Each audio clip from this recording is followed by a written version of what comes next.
Hello नमस्कार आदाब सत श्री अकाल। Welcome to management India's best online learning platform, जहां आपको मिलता है किंडरगार्टन से लेकर 12th तक का सारा education absolutely free of cost. Students, आप हमारे सारे वीडियो सारे लेक्चर देख सकते हैं हमारे यूट्यूब चैनल से या फिर हमारी वेबसाइट से या फिर हमारी ऐप से भी। इन तीनों में से किसी भी माध्यम को कितने भी दिनों तक यूज करो, आपको कुछ भी पे करने की जरूरत नहीं है। ठीक है, चलिए, तो ये तो हो गया अपना मैंडेटरी इंफॉर्मेशन जो कि आपको पता होनी चाहिए। एक छोटी सी रिक्वेस्ट है, जब भी हमारे किसी सेशन से आप कुछ नया सीखते हैं तो उसे शेयर कीजिए अपने फ्रेंड्स एंड फैमिली में, ताकि और विद्यार्थी भी इसका लाभ ले सके। इतना तो कर ही सकते हो यार, है कि नहीं। चलिए, तो अपन पढ़ रहे हैं कक्षा 11वीं की क्या पढ़ रहे हैं भैया? कक्षा 11वीं की गणित पढ़ रहे हैं, अप्लाइड मैथमेटिक्स जो है अपनी, और उसमें हम पढ़ रहे हैं चैप्टर नंबर 5 जिसका नाम है सेट्स एंड रिलेशंस, और ये है उसके एक्सरसाइज 5.2। ठीक है, यहां पे हम एक्सरसाइज 5.2 को शुरू करेंगे, लेकिन इस एक्सरसाइज में जो भी कॉन्सेप्ट कवर किए गए हैं, जो भी चीजें आपको पता होनी चाहिए, वो पहले ही हमने पिछले सेशन में कवर कर ली है, जिसका लिंक आपको डिस्क्रिप्शन बॉक्स में मिल जाएगा बड़ी ही आसानी से। तो वहां पे क्लिक कीजिए।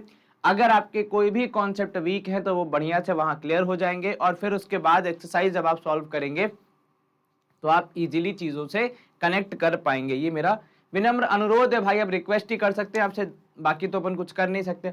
चलिए, पहला ही सवाल अपने पास आ गया है कि इफ ए सेट ए है जिसके अंदर 1 2 3 4 5 है, सेट बी है जिसके अंदर 2 3 4 है, और सेट सी है जिसके अंदर 2 4 5 है।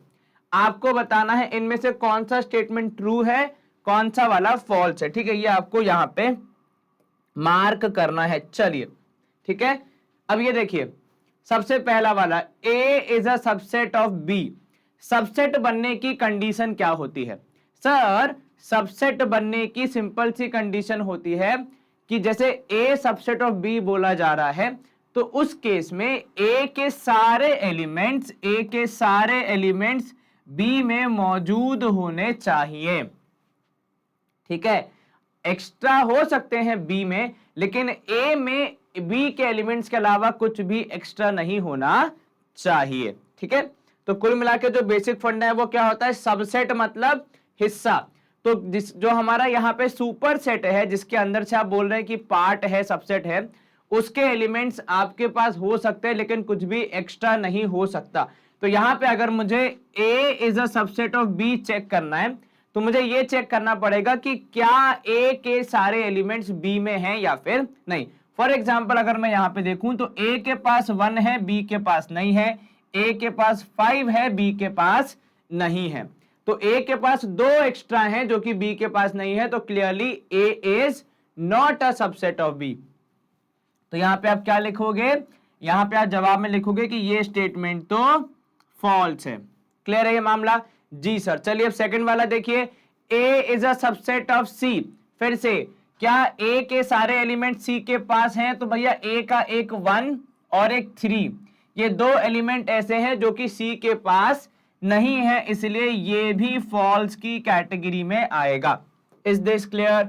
जी sir. Any problem so far? बिल्कुल नहीं सर। अब तीसरा देखो, तीसरे में इन्होंने इसको करेक्ट करने का प्रयास किया है कि B is a subset of A, अर्थात B के सारे एलिमेंट्स A में होने चाहिए।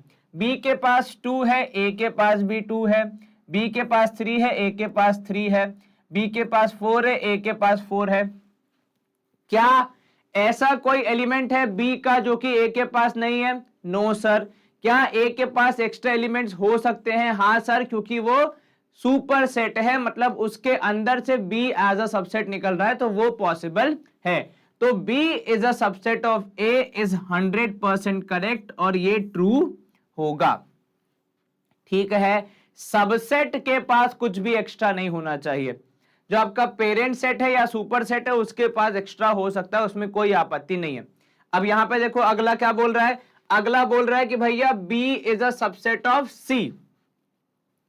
अब B के पास 3 है जो कि C के पास नहीं है, एक एक्स्ट्रा हो गया, मतलब आप उसको सबसेट नहीं कह सकते, तो ये स्टेटमेंट हो जाएगा फॉल्स। Is this clear? जी सर। अब पांचवा वाला देखो, C is a subset of A। C के पास कौन कौन है? तो C के पास 1 2 है जो कि A के पास भी है, 4 है वो भी A के पास है, और 5 है वो भी A के पास उपलब्ध है। तो आप यहां पे क्या कहेंगे कि सी के सारे एलिमेंट ए के पास उपलब्ध हैं, तो सी इज अ सबसेट ऑफ ए, इसमें कोई दिक्कत नहीं है। अब सी और बी के बीच में पूछ रहा है, तो देखिए सी के पास 5 है जो कि बी के पास नहीं है, इसका मतलब यहां पे आप उसको सबसेट नहीं बोल पाएंगे। देखो कौन किसका सबसेट है वो डिपेंड करता है एलिमेंट्स पे, ठीक है। तो यहां पे आपने देखा कि सी के एलिमेंट्स में से एक एलिमेंट ऐसा है जो कि बी के पास नहीं है, एक्स्ट्रा हो सकता है उसमें कोई दिक्कत नहीं है, लेकिन कम नहीं होना चाहिए, ठीक है। चलो अब यहां पे देखो B is equal to C, equal का मतलब है कि नंबर ऑफ एलिमेंट्स भी बराबर और एलिमेंट्स भी हूबहू सेम होने चाहिए। तो यहां पे अगर आप देखोगे इनके पास 5 है जो कि B के पास नहीं है, और B के पास 3 है जो कि C के पास नहीं है, तो दोनों के पास एक एक अनइक्वल एलिमेंट है, इसलिए इनका इक्वल होना पॉसिबल नहीं है। तो यहां पे 7th वाले का आंसर अपना हो जाएगा फॉल्स, ठीक है, क्लियर है जी सर। अब यहां पे नेक्स्ट देखो 8th वाला कह रहा है phi is the subset of B, यानी ये किसका निशान है सर, ये है एम्प्टी सेट का। तो अगर मैं एम्प्टी सेट की बात करूं तो हर सेट का एक सबसेट होता है एम्प्टी सेट, तो ये स्टेटमेंट 100% ट्रू होगा, ठीक है। देखो ऐसे समझो कि मैं इसके अंदर से कुछ भी नहीं लेके जा रहा हूं तो भी कोई दिक्कत थोड़ी आएगी। अगर आप शॉपिंग मॉल में किसी दुकान में घुसे हैं, आपने 10 चीजें चेक करी पर आपको किसी चीज में मजा नहीं आया, आपको समझ नहीं आया, तो क्या शॉपकीपर आपको मारेगा या बोलेगा कि नहीं नहीं कुछ तो लेके ही जाना पड़ेगा भैया, आधा घंटा बैठे हो एसी में? ऐसा कोई नियम तो नहीं है। हमें अगर चीज समझ में आएगी, अच्छी लगेगी तो हम लेंगे, नहीं समझ में आएगी, नहीं अच्छी लगेगी तो भैया नहीं लेंगे। तो यहाँ पे भी वैसे कुछ हिसाब है कि एम्प्टी सेट का मतलब होता है कि हमने कुछ भी नहीं लिया पर लेकिन सबसेट की कैटेगरी में वो गिरता है, क्योंकि हूबहू एक चीज तो सेम है कि खाली खाली आए हैं, गए खाली हाथ थे आए खाली हाथों, ठीक है। इसका मतलब होता है सर इक्विवेलेंट, यानी दोनों का कार्डिनल नंबर सेम है, यानी दोनों का नंबर ऑफ एलिमेंट्स सेम है। तो ए में नंबर ऑफ एलिमेंट्स है अपना कितना, तो सर काउंट करके हम लिख सकते हैं, तो हमें दिख रहा है 5, ठीक है। लगे हाथ हम बी के भी नंबर ऑफ एलिमेंट्स निकाल देते हैं तो वो हो जाएगा 3, और सी के भी निकाल देते हैं, क्या पता आगे किसी सवाल में काम आ जाए, तो सी के भी हो जाएंगे 3। अब यहां देखो क्या ए इक्विवेलेंट है बी के, तो आप लिखोगे फॉल्स, क्योंकि इसके 5 एलिमेंट है, इसके 3 है, बराबर कैसे होगा। क्या बी और सी इक्विवेलेंट है, हां जी सर, क्योंकि दोनों के 3-3 एलिमेंट है, तो आप लिखोगे ट्रू। और लास्ट वाला हमारा जो 11th वाला है वो भी हो जाएगा फॉल्स, क्योंकि उसमें भी इक्विवेलेंट होने का कोई चांस नहीं है। इज दिस क्लियर जी sir? Any problem in the first question? नहीं सर, बेसिक्स हमारे रिवाइज हो गए, सबसेट के, इक्वल सेट के और इक्विवेलेंट के, कोई दिक्कत बिल्कुल भी नहीं सर। एक इंपॉर्टेंट रूल कि जो एम्प्टी सेट होता है वो हर सेट का सबसेट होता है। ये ठीक वैसा ही है जैसे हर नंबर को आप जब 1 से डिवाइड करते हैं तो डिवीजन तो होता है, क्लियर है, उसमें कोई लिखने वाली बात ही नहीं है। चलो स्क्रीन क्लियर। अब हम आ जाते हैं सेकेंड क्वेश्चन पे। अब यहां पे आपको खुद साइन लगाना है, ठीक है। चलिए अब यहां देखिए 4-1-2-3-4, अब ये एक सिंगल एलिमेंट आपने ले लिया है, ठीक है। तो एलिमेंट या तो बिलोंग करते हैं या तो नहीं करते हैं, ठीक है। अब 4 क्योंकि सेट में लाई कर रहा है तो हम कहेंगे 4 belongs to this set. Is this clear जी सर? अब यहां देखो सेकंड वाले में -5 है, क्या हमारे पास हमारे गिवन सेट में -5 है? नहीं है सर, हमारे पास तो +5 है, तो हम बिलोंग के साइन को काट देंगे कि ये बिलोंग नहीं करता है, ठीक है। क्यों? क्योंकि इन्होंने -5 का पूछा, हमारे पास +5 है, तो इसलिए ये तो बिलोंग नहीं करता, ठीक है। अब यहां देखो 2 3 4, अब इन्होंने कर्ली ब्रैकेट लगा के इसको एक सेट बना दिया, तो बेसिकली अब ये पूछ रहा है कि क्या 2 इसका सबसेट है या फिर नहीं है। तो भैया सबसेट का ऑप्शन है अपने पास, तो यस ये इसका सबसेट होगा, ठीक है।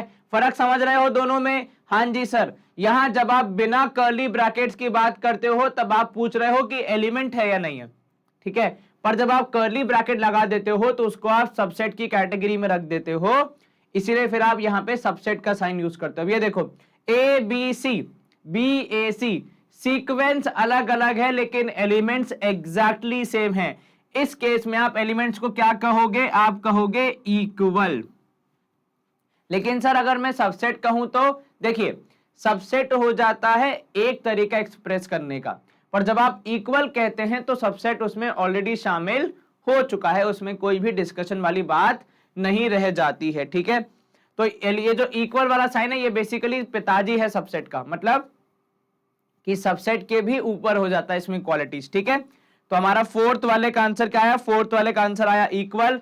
अब यहां देखो फिफ्थ वाले में ए बी सी, अगर मैं कंपेयर करूं तो यहां पे आप अगर देखोगे ऐसे तो प्रथम दृश्य इसके पास 5 एलिमेंट हैं, ये भैया 3 पे ही निपटा रहा है खुद को, इसका मतलब ये दोनों बराबर नहीं हो सकते। लेकिन ये ऐसे सोचना थोड़ा सा गलत हो जाएगा, क्योंकि जब हम सेट्स पढ़ते हैं तो हमारा पहला जो नियम होता है वो यही होता है कि अगर रिपीट हो रहे हैं तो उसे कंसिडर नहीं किया जाएगा।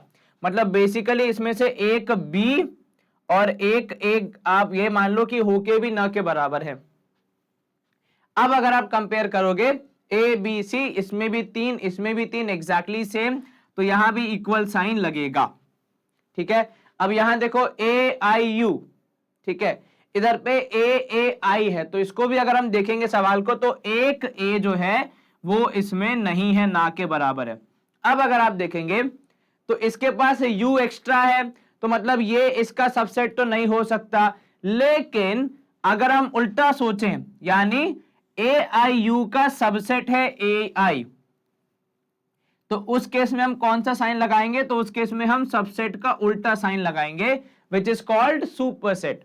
तो अब जब इस स्टेटमेंट को रीड किया जाएगा तो हम बोलेंगे A I U is superset of A I.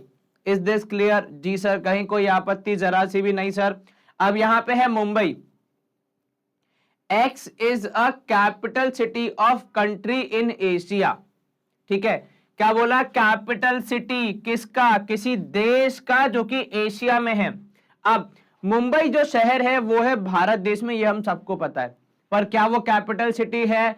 Sir वो एक स्टेट की कैपिटल है जिसका नाम है महाराष्ट्र, परंतु वो देश की कैपिटल नहीं है। देश की कैपिटल तो न्यू दिल्ली है। इसका मतलब आंसर क्या होगा यहां पे, आंसर यहां पे होगा कि ये इस कैटेगरी को बिलोंग नहीं करता है।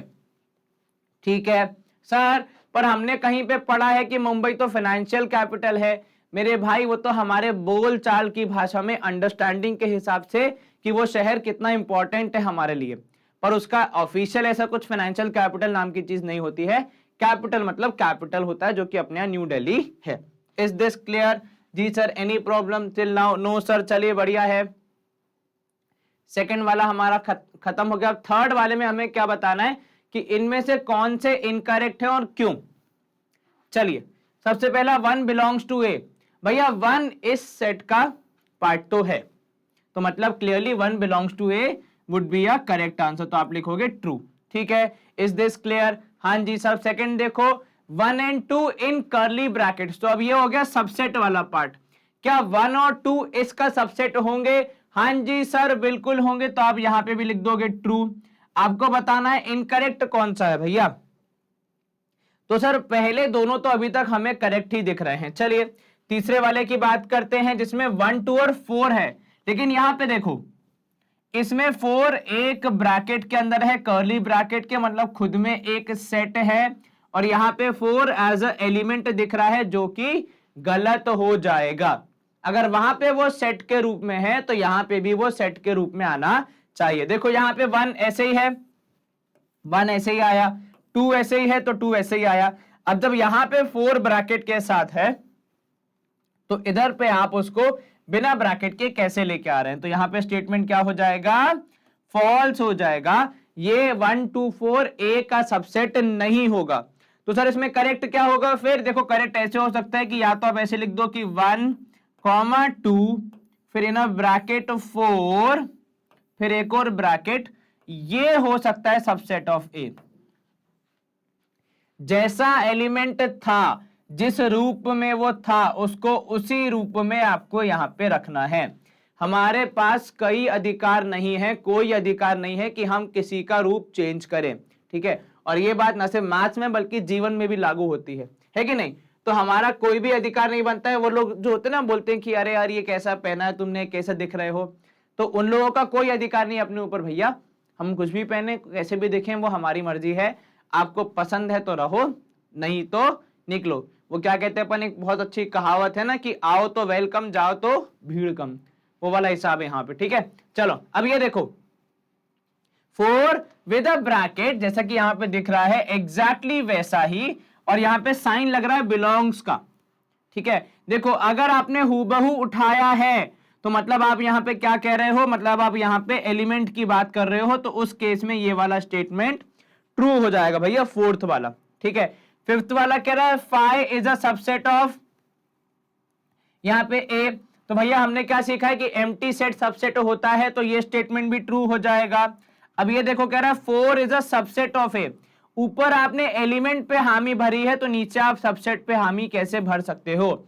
एलिमेंट अकेला कभी भी सबसेट नहीं होता है, एलिमेंट को आप ब्रैकेट में बंद करते हैं तब आप कहते हैं कि वो सबसेट होगा। सर ये ब्रैकेट में बंद तो है, अरे भाई जो ब्रैकेट वहां पे दिख रहे हैं वो तो ये अपने घर से लाया है, आपने सबसेट वाले ब्रैकेट कहां दिए इसको, तो इसीलिए स्टेटमेंट होगा फॉल्स। और इसका करेक्ट वर्जन कुछ इस प्रकार होगा कि ब्रैकेट के अंदर एक और ब्रैकेट के अंदर 4 और फिर आप कहोगे कि सबसेट ऑफ ए।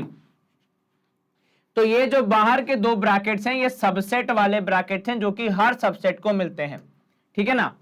क्लियर है ये मामला? हाँ जी सर। और जो अंदर के ब्रैकेट है वो उसके मूल स्वरूप के हैं जो कि वो अपने आप घर से लेके आया था, हमने उसको नहीं दिए हैं। चलिए यहां पे होती है screen clear and we move to next question.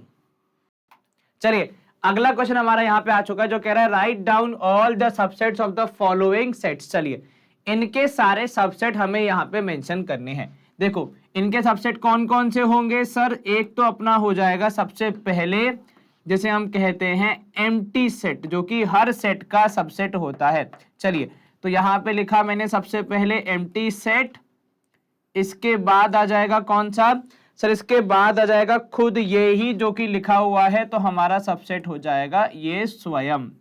हमने क्या सीखा है सर, हमने ये सीखा है कि यदि किसी के सबसेट की संख्या पता लगानी हो तो 2 टू द पावर हो जाता है यहाँ पे आपका कार्डिनल नंबर, तो जो कि है यहाँ पे 1, तो ये हो जाएगा 2 1 जा 2, 2 की पावर 1 is 2, तो 2 सबसेट आपको मिल गए। चलिए सेकंड वाले सवाल पे आ जाते हैं। इसमें आपको बोल रहा है भैया ए और बी हैं। अब यहाँ पे देखो हमने क्या सीखा है सर, सबसे पहले किसी भी सेट का पहला सबसेट होता है एम्प्टी सेट, तो वो आपने लिख दिया। इसके बाद इंडिविजुअल अलग अलग को हम यहाँ मेंशन कर देंगे, तो ए अलग, ठीक है, उसके बाद बी अलग, और लास्ट में दोनों कंबाइंड यहाँ पे आ जाएंगे, क्योंकि हर एक सेट खुद का सबसेट होता है। कितने एलिमेंट है इसमें सर, 2। नंबर ऑफ सबसेट कितने होंगे सर, 2 की पावर 2 यानी 4। क्या हमने भी 4 सबसेट लिख दिए? हाँ जी सर, तो हमारा यहाँ पे सवाल कंप्लीट। अब थर्ड देखो, ये तो खुद एक ही है अकेला बेचारा, तो भैया इसका सबसेट कितना होगा सर, ये तो खाली है 5 है, तो इसका एक ही सबसेट होगा ये स्वयं, तो यहाँ पे हमारा जवाब आएगा एम्प्टी सेट, कुछ इस प्रकार। ठीक है, कोई दिक्कत तो नहीं? बिल्कुल नहीं सर, आराम से हो गया यहाँ पे। तो चलिए स्क्रीन को हम क्लियर करते हैं, इजी सवाल था।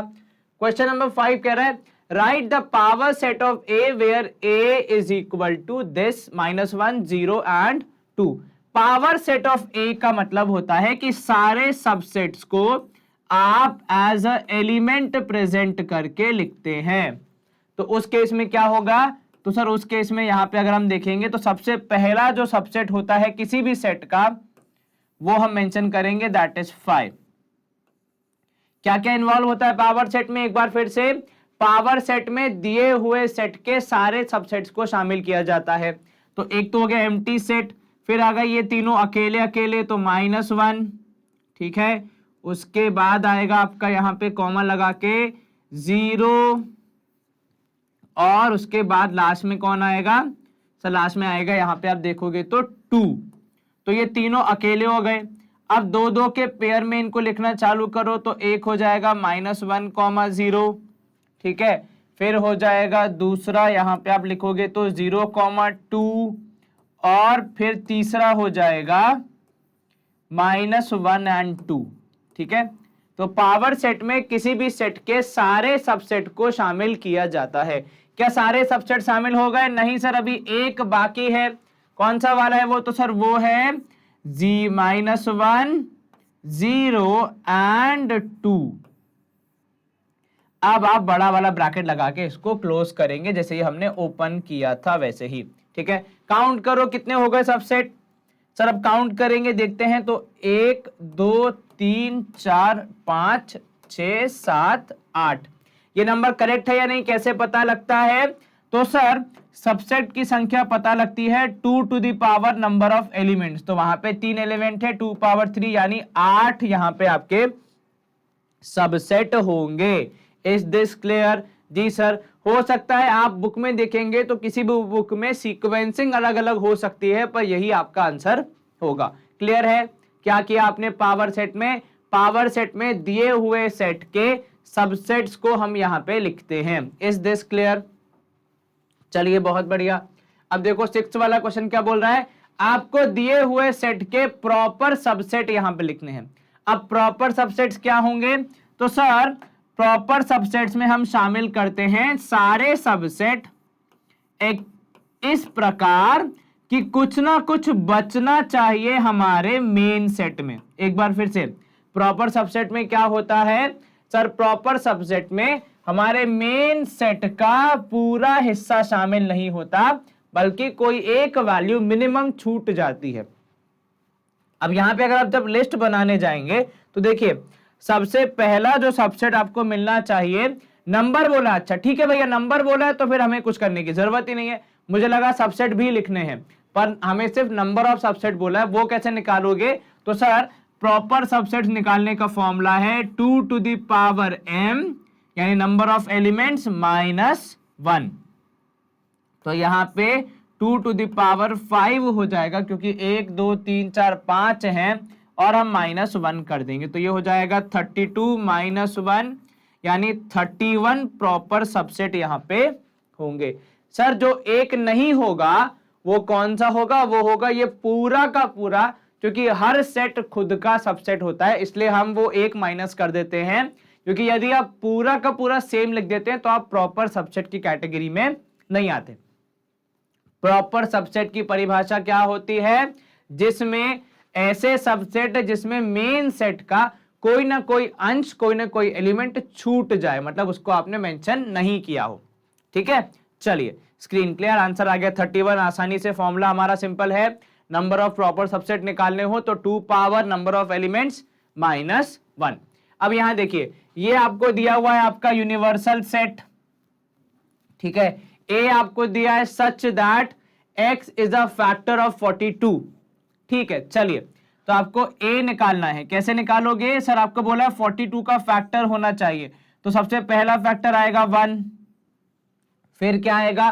फिर आएगा 2, उसके बाद सर 3 आ जाएगा, बिल्कुल ठीक कहा आपने सर। 4, 42 4 से डिविजिबल नहीं है तो वो नहीं आएगा। 5 नहीं आएगा, 6 आ जाएगा, 7 आ जाएगा, 8 नहीं होगा यहाँ पे, 9 नहीं होगा, 10 नहीं होगा, 11 नहीं होगा, 12 होगा क्या? नहीं सर। 13 नहीं, 14 यस, एक बार आप चेक कर लीजिए। 14 3 होता है आई थिंक 42। हाँ जी सर, बिल्कुल ठीक है आपने। उसका फिर 15 नहीं है, 16 नहीं है, 17 नहीं है, 18 नहीं है, 19 नहीं है, 20 नहीं है, सीधे 21 है। और 21 के बाद सर नेक्स्ट आता है 42, लेकिन हमारा जो यूनिवर्सल सेट है वो 40 पे खत्म हो रहा है, तो हम इसके आगे नहीं जा सकते। तो हमारा जवाब क्या होगा? तो सर हमारा जवाब यहां पे होना चाहिए, अब हम इसमें नंबर ऑफ एलिमेंट्स गिन के बता सकते हैं कितना होगा हमारा Na। ठीक है, चलिए कैसे पता लगाओगे बताओ मुझे फटाफट, कितना आ रहा है भैया आंसर? तो सर Na यहां पे आएगा, अगर हम देखेंगे काउंट करेंगे तो 1 2 3 4 5 6 7 7 आएगा। Is this clear? हाँ जी सर, कहीं कोई दिक्कत तो नहीं? बिल्कुल नहीं सर, जरा भी नहीं सर, आराम से हो गया यहाँ पे। चलिए बहुत बढ़िया, आपने यहाँ पे 42 को शामिल नहीं किया क्योंकि यूनिवर्सल सेट जो दिया हुआ था हमारा वो 40 पे खत्म हो रहा है, इसीलिए। बाकी मेरी 42 से कोई दुश्मनी थोड़ी है भाई, है कि नहीं? वो तो दिया नहीं हुआ था भाई आपके यूनिवर्सल सेट में, तो आपने नहीं लिखा। चलिए क्वेश्चन नंबर 8 क्या बोल रहा है, आपका फाइनाइट सेट है all digits in a number system. चलिए सारी डिजिट्स। अब x is a multiple of 3। अब भैया यहां पे अगर आप देखोगे सवाल में, तो आपको कहा जा रहा है क्वेश्चन नंबर 8 में कि आपको बताना है x is a multiple of 3 given that all digits in are number system. ठीक है, नंबर सिस्टम में जितनी डिजिट्स हैं वो सारी हमारी यहां पे उत्तर हो सकती है। तो बताइए इसका आंसर क्या आपको यहां पे मिलेगा। Is this clear? सवाल आपको समझ में आ गया? जी सर। देखिए इस सवाल में सबसे बड़ा डाउट होगा ना आपको सबको, वो ये होगा कि इसका यूनिवर्सल सेट क्या होगा। अगर इसका यूनिवर्सल सेट क्लियर हो जाए तो उसके बाद फिर सवाल का जवाब निकालना बहुत ही आसान है। पहली बात तो ये यूनिवर्सल सेट में लिखा है ऑल डिजिट्स, तो भैया अगर आप अब रिवाइज करो कि भैया आपका जो यूनिवर्सल सेट यहां पे बन रहा है ऑल डिजिट्स का, पता है यहां पे मतलब क्या होगा? तो आपका जो यूनिवर्सल सेट यहां पे फॉर्म होगा ना, उसमें आप इंक्लूड करोगे पता है किस किस को? 0 1 2 3 एंड सो ऑन टिल, क्या लिखा आपने, 8 9। बस आपका यूनिवर्सल सेट ये है इस केस में, क्योंकि सवाल में आपको बोला गया है केवल डिजिट्स पे ध्यान देना है, और हमारे गणित में यही है डिजिट्स 0 से लेकर 9 तक। नंबर्स और डिजिट्स में फर्क है, नंबर्स बनते हैं इन डिजिट्स के माध्यम से। अगर वो हमारे नंबर सिस्टम के सारे नंबर्स बोल देता तो फिर अलग मामला हो जाता, लेकिन यहां पे उन्होंने कहा कि डिजिट्स की बात हो रही है जिनसे दुनिया के सारे नंबर्स बनते हैं, चाहे वो रियल हो, चाहे वो रैशनल हो, इरैशनल हो, नेचुरल नंबर्स हो, होल नंबर्स हो, फ्रैक्शन हो, डेसिमल हो, कुछ भी हो। अगर ये 9 संख्याएं ना हो, अगर ये 9 डिजिट्स ना हो, 10 डिजिट ना हो, ये वाली सारी, तो फिर हमारी पूरी गणित कुछ नहीं कर पाएगी। इनके बिना किसी भी नंबर का कोई अस्तित्व ही नहीं है। ठीक है, अब ये देखो जो हमारा सेट ए है, जो कि यहां पे बोल रहा है मल्टीपल्स ऑफ 3 निकालो। ठीक है, देखो अब 90% लोग अगर एक बार के लिए यूनिवर्सल सेट समझ गए तो फिर नेक्स्ट गलती कहां करेंगे? नेक्स्ट गलती करोगे आप यहां पे मल्टीपल्स ऑफ 3 लिखने में कि 3 6 और 9 होगा। एक मल्टीपल हम में से मैक्सिमम लोग लिखना यहां पे भूल जाएंगे, और वो है भैया हमारा प्यारा सा 0। 0 हर नंबर का मल्टीपल होता है, आपको ये बात ध्यान रखनी पड़ेगी। है सर 3 के टेबल में 0 कहां आता है? देखो वो तो हम अपनी अंडरस्टैंडिंग के लिए 3 1 जा 3 पढ़ते हैं, इसके पहले एक और होता है भैया कि 3 0 जा 0, 3 2 जा 6, इस तरीके से अपना टेबल बनता है। वो तो ये वाली बात ऑब्वियस है, इसलिए हम लोग इतना ज्यादा इसको पढ़ते नहीं है। ठीक है, परंतु वो भी हमारे मल्टीपल्स का हिस्सा है, इसीलिए यहां पे आपका जो ए सेट होगा उसमें 4 वैल्यूज आएंगी, 0 3 6 9। तो जब इसका आप नंबर निकालेंगे तो वो हो जाएगा NA इज इक्वल टू 4। अब हम में से बहुत लोग पता है क्या बोलेंगे कि सर हमको तो लगा था ऑल डिजिट्स मतलब सारे नंबर्स, और मल्टीपल ऑफ 3 मतलब 3 से लेकर जो हमारी पूरी सीरीज चलती जाएगी, तो उसमें NA निकालने का तो सवाल ही नहीं आता क्योंकि वो इनफाइनाइट सीरीज है। लेकिन वहां पे आपने 2 गलतियां कर दी। पहली ये कि ऑल डिजिट्स को ऑल नंबर से आपने रिप्लेस कर दिया अपने माइंड में, जो कि गलत है। डिजिट्स का मतलब जिनसे नंबर्स बनते हैं, जो कि हमारा मूलभूत आधार है गणित का। ठीक है, जैसे इंग्लिश में अल्फाबेट्स होते हैं जो कि हमारे पूरे इंग्लिश लैंग्वेज को बनाते हैं, वैसे ही नंबर्स में ये डिजिट्स होती हैं जो कि पूरे मैथमेटिक्स को बनाती हैं। ठीक है, इस बात का आपको ध्यान रखना है भली भांति। चलिए ये अपने सवाल नंबर 8 निपटा दिया।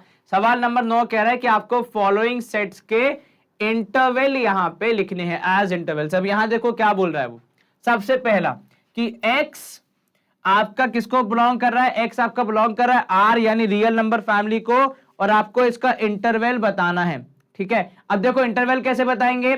सर रियल नंबर से मतलब -3 से शुरू होगा, ओके, लेकिन -3 के साथ इक्वल टू साइन नहीं है, तो -3 पे आ जाएगा ओपन ब्रैकेट, और हमारा जो दूसरा साइड है 5, क्योंकि उसके पास इक्वल टू साइन है तो वहां आ जाएगा क्लोज ब्रैकेट। ठीक है, फेयर इनफ। अब नेक्स्ट वाला देखो, इसमें कह रहा है ना 5 ना 1, किसी के पास इक्वल टू साइन नहीं है, तो इसमें दोनों जगह आएंगे ऐसे ओपन ब्रैकेट, एक जगह होगा -5, बीच में आएगा कॉमा और यहां जाएगा -1। क्लियर है ये? हाँ जी सर, चलिए बहुत बढ़िया। यहां देखो आपको 2 और 7 दोनों पे दिया हुआ है इक्वल टू साइन, दोनों पे दिया हुआ है इक्वल टू साइन, यानी 2 भी शामिल होगा और 7 भी शामिल होगा, तो दोनों तरफ close bracket. Is this clear? जी सर। इसके बाद देखो आपने कहा है कि भैया 0 को शामिल करना है और 3 को नहीं करना है, तो 0 को शामिल करना है तो 0 पे आपने लगाया यहां पे क्लोज ब्रैकेट और 3 पे लगा दिया ओपन ब्रैकेट। सिंपल एक्सरसाइज, ठीक है। बाकी आपका x बिलोंग्स टू r सब जगह पे सेम है, बेसिकली आप रियल नंबर्स को यहां पे शामिल कर रहे हैं। चलिए अब इधर देखिए, आपने क्या कह दिया, अब आपने कह दिया कि भैया x is less than equal to 5, बस आपको इतनी ही कंडीशन दे दी है, ठीक है। इसको आप कैसे लिखोगे sir? Less than equal to 5 मतलब आप कितना भी दूर जा सकते हैं ऑन द नेगेटिव साइड, तो आप लिखोगे -∞ और इस तरफ लिखोगे माइनस केवल 5, माफ कीजिएगा, विद अ क्लोज ब्रैकेट, क्योंकि 5 आपने शामिल किया है, ये देखिए, ठीक है ना। इसके बाद जो नेक्स्ट है वो कह रहा है x इज लेस देन -3, तो उस केस में आप क्या करेंगे?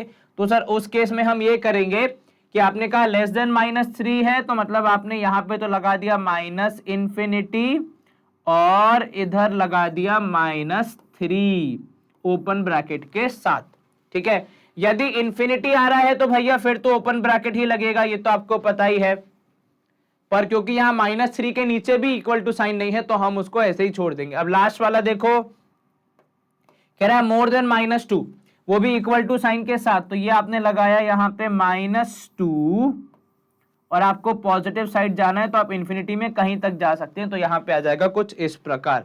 Is this clear?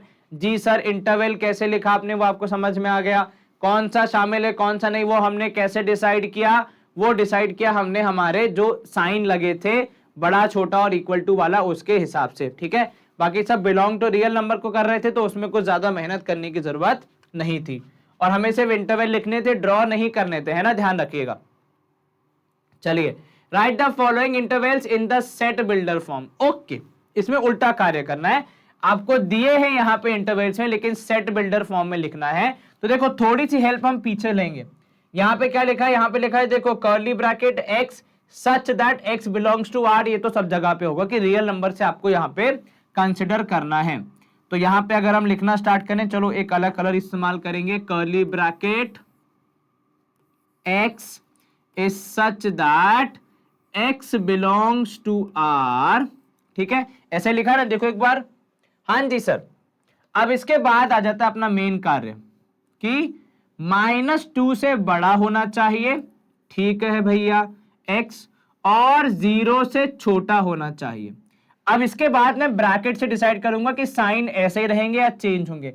-2 पे ओपन ब्रैकेट है, मतलब -2 का आपको कुछ नहीं करना। 0 पे क्लोज वाला ब्रैकेट है, स्क्वायर ब्रैकेट है, तो इसके नीचे हमने इक्वल टू साइन लगा दिया, विच सिग्निफाइज कि 0 को शामिल करना है और -2 को नहीं करना है, ठीक है। अब नेक्स्ट वाला देखो, नेक्स्ट वाला यहां पे क्या बोल रहा है सर? यहां पे बोल रहा है कि आपको 2 से शुरू करना है और 7 तक जाना है, लेकिन दोनों को नहीं बुलाना है, मतलब बेसिकली दोनों आपके इंटरवल के बाहर है। तो इस केस में आप क्या करते हो सर? इस केस में आप ये करते हैं कि 2 से बड़ा होगा x और 7 से छोटा होगा, और दोनों को नहीं बुलाना है क्योंकि ओपन ब्रैकेट है, यानी कर्व्ड वाला जो अपना ब्रैकेट होता है उसका इस्तेमाल है, तो केवल ऐसे हम इसको करेंगे। डिफरेंस समझे? स्क्वायर ब्रैकेट में आप शामिल करते हैं और कर्व्ड वाले ब्रैकेट में शामिल नहीं किया जाता है। ये क्लियर आइडिया हमने यहाँ पे आपको दे दिया। चलिए, फर्स्ट एंड सेकंड हमने यहाँ पे लिख दिया, थर्ड वाला अब हम कंटिन्यू करते हैं, देखते हैं थर्ड वाले में क्या बोल रहे हैं भैया। थर्ड वाले में -5 और -2 है और दोनों पे ही स्क्वायर ब्रैकेट है, तो ये आपने लगाया अपना कर्ली ब्रैकेट जो कि हमारे हर एक सेट में लगता है। इसको जितना प्रैक्टिस करोगे उतने अच्छे से बना पाओगे, लेकिन ड्राइंग कंपटीशन नहीं है तो इतनी कोई दिक्कत वाली बात नहीं है, बस दिखना चाहिए कि भैया कर्ली ब्रैकेट है, ठीक है। x बिलोंग्स टू r, ये तो सब जगह पे होगा ही। इसमें दोनों को शामिल किया गया है, मतलब इनको इनविटेशन भेजा है, तो -5 से बड़ा उसके बराबर, क्योंकि स्क्वायर ब्रैकेट है, x होगा और -2 से छोटा और उसके बराबर हो सकता है। क्लियर है ये मामला? बिल्कुल सर, कहीं कोई आपत्ति जरा सी भी नहीं सर। चलिए बहुत बढ़िया, ये अपन ने खत्म कर दिया। इसके बाद नेक्स्ट देखो, फोर्थ वाले में क्या बोल रहा है। तो सर हमने यहाँ पे सेकंड लिखा, यहाँ पे अब मैं फोर्थ वाले को स्टार्ट कर रहा हूं। फोर्थ वाला कह रहा है -9 शामिल होगा लेकिन 4 शामिल नहीं। अरे ये हमने क्या डिजाइन बना दी भैया। तो सर हम यहाँ पे डिजाइन बना रहे हैं कर्ली ब्रैकेट की। तो ये हो गया भैया -9 शामिल होगा, 4 नहीं होगा। तो x is such that x belongs to R, -9 is invited, तो वो हो जाएगा -9 से बड़ा और उसके बराबर x की वैल्यू, लेकिन 4 से छोटी, क्योंकि 4 शामिल नहीं है। 4 पे आपने लगा दिया है ओपन ब्रैकेट कर्व्ड ब्रैकेट, ठीक है। इनको अपन कर्ली ब्रैकेट बोलते हैं, इनको कर्व ब्रैकेट बोलते हैं। दोनों का फर्क आपको ध्यान रखना है, अन्यथा गड़बड़ हो जाएगी मुरलाल, ठीक बा। चलिए अब इसके बाद देखिए नेक्स्ट क्या है, फिफ्थ वाला। सर फिफ्थ वाला बोल रहा है 3 से लेकर इंफिनिटी तक जाएंगे अपन। तो ये अपन ने ब्रैकेट स्टार्ट किए, ठीक है। देखो ये ब्रैकेट बनाना मेरे लिए भी खुद एक चैलेंज होता है, टू बी ऑनेस्ट, ठीक है। कई से लोग बना लेते हैं बढ़िया बढ़िया वाले एकदम, अपन तो बहुत ही सिंपल वे में इसको कंटिन्यू करेंगे, जैसे बन रहा है वैसे बनाओ, ठीक है।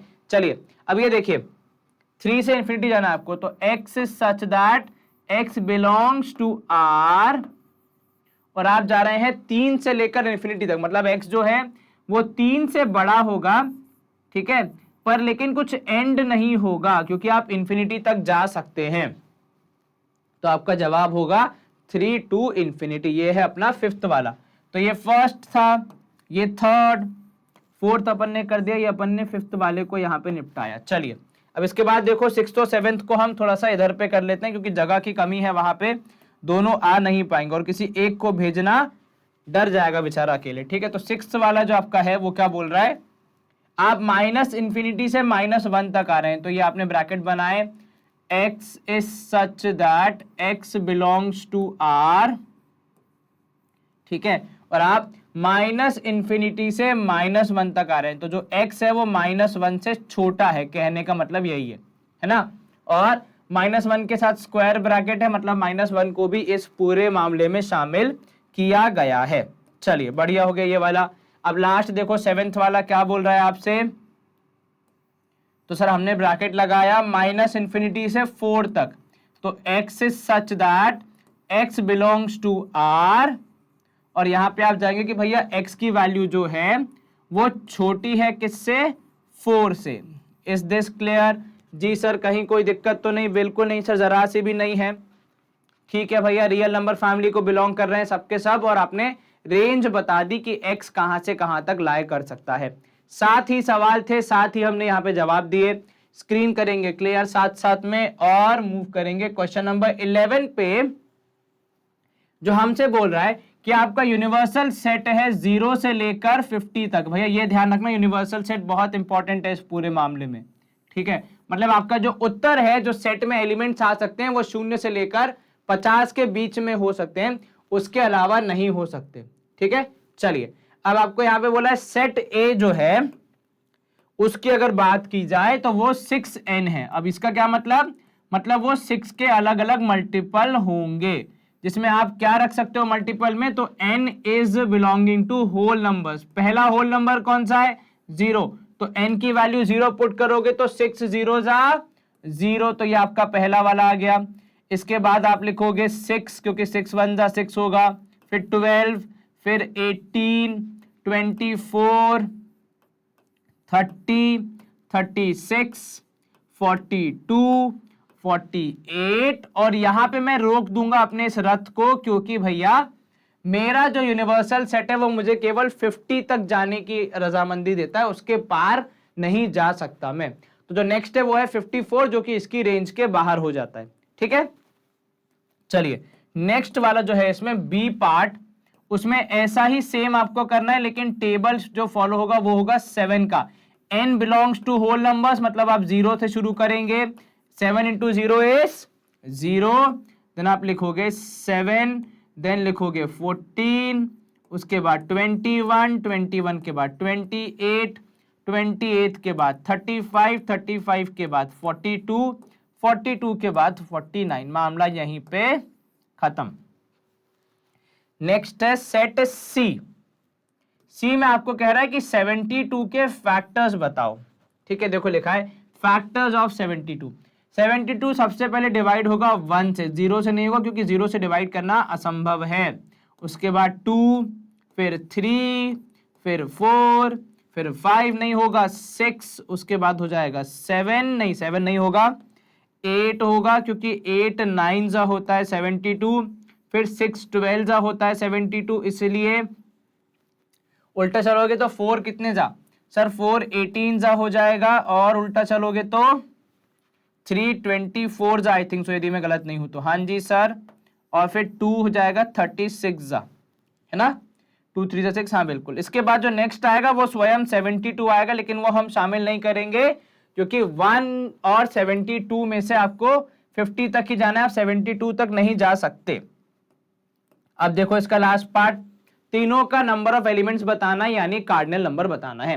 पहला ए का गिनो, 1 2 3 4 5 6 7 8 9।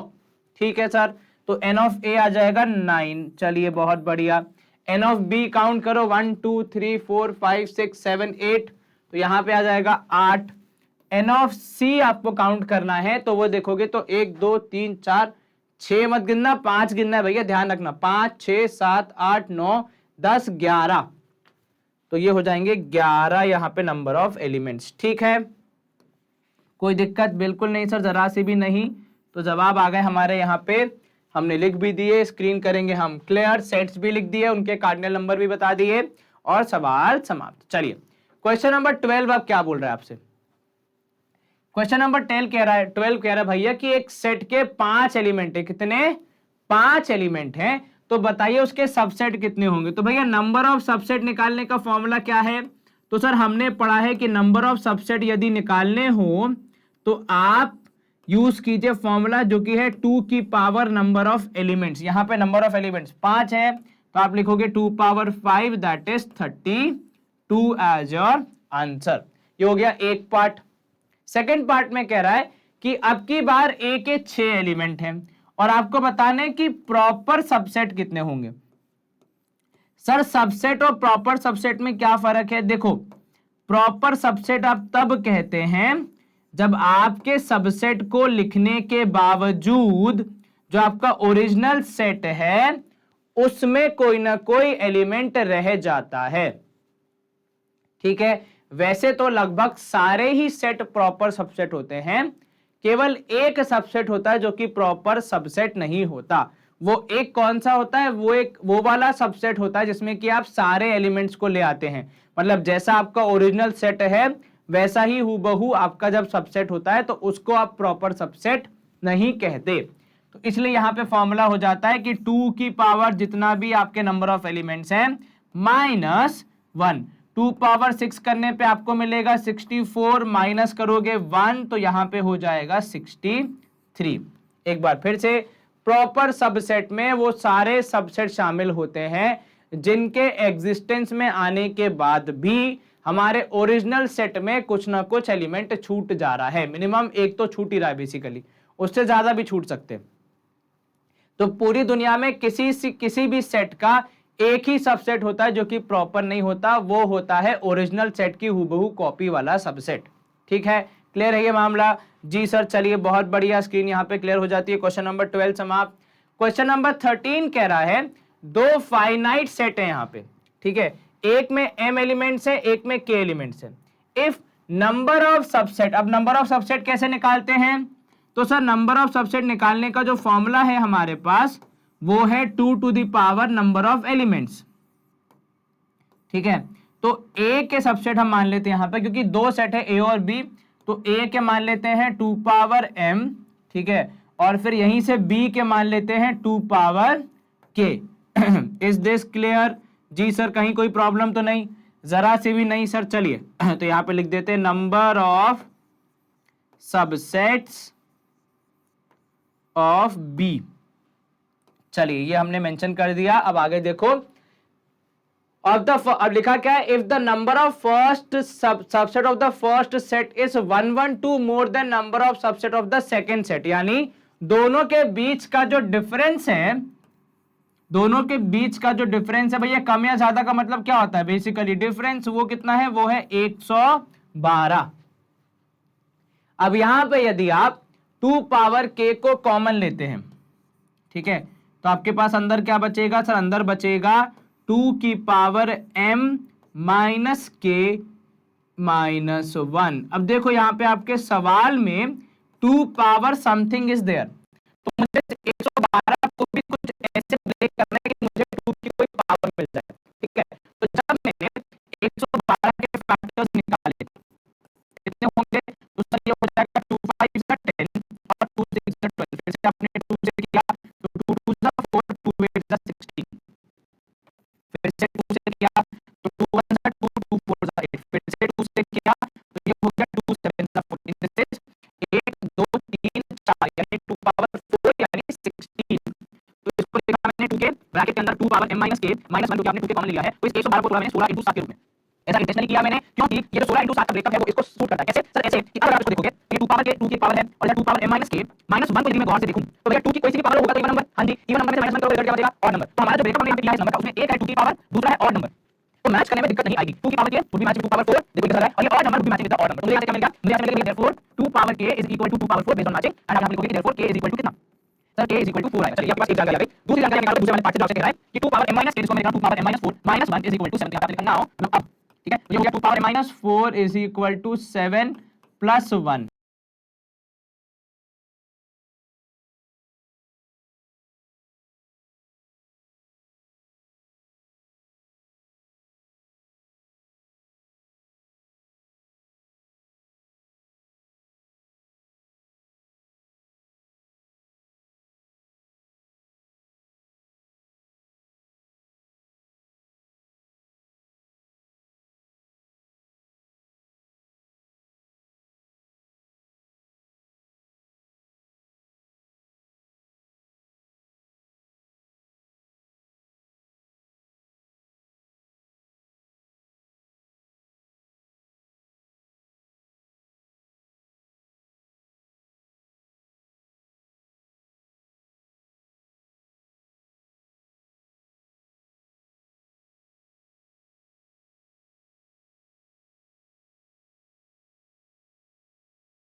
क्योंकि -1 वहां जाएगा तो कितना हो जाएगा, +1 हो जाएगा।